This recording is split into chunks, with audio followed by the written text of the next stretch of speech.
আবহাওয়া পরিস্থিতি নিয়ে জানাতে এবার বরগুনা থেকে যোগ দিচ্ছেন সহকর্মী আরিফ হোসেন। আরিফ, নিম্নচাপের প্রভাব বরগুনাতে কতটা পড়েছে, আর প্রশাসনের পক্ষ থেকে আগাম কোনো ব্যবস্থা নেওয়া হয়েছিল কিনা?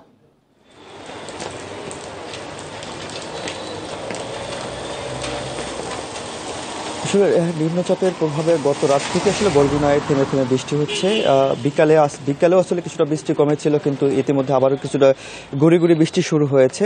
আসলে প্রশাসনের পক্ষ থেকে এই মুহূর্তে আসলে তেমন কোনো উদ্যোগ গ্রহণ করা হয়নি। কারণ নির্দিষ্ট যে সিগন্যাল ৩ নম্বর সিগন্যালে আসলে প্রশাসনের পক্ষ থেকে তেমন কোনো প্রস্তুতি নেওয়া হয় না। তবে বরগুনার যে প্রধান ৩টি নদী রয়েছে, পায়রা, বলেশ্বর, বিষখালী, আসলে বিষখালী নদীর পানি কিছুটা বিপদসীমার উপরে দিয়ে প্রবাহিত হচ্ছে, এবং যে পায়রা নদীর পানি বিপদসীমার নিচ দিয়ে প্রবাহিত হচ্ছে, এবং কিছুটা হালকা মাঝারি আকারের ঝোড়ো বাতাস মাঝে মাঝে বইছে। আসলে এই কারণে মানুষের ভিতরে কিছুটা আতঙ্ক হলেও আসলে পানির যে প্রভাবটা, পানির এখন ভাটা চলছে, যে কারণে পানির প্রভাবটা কিছুটা কম থাকার কারণে মানুষের মধ্যে কিন্তু ওই ধরনের যে আতঙ্কটা, সেই আতঙ্কটা নেই। তবে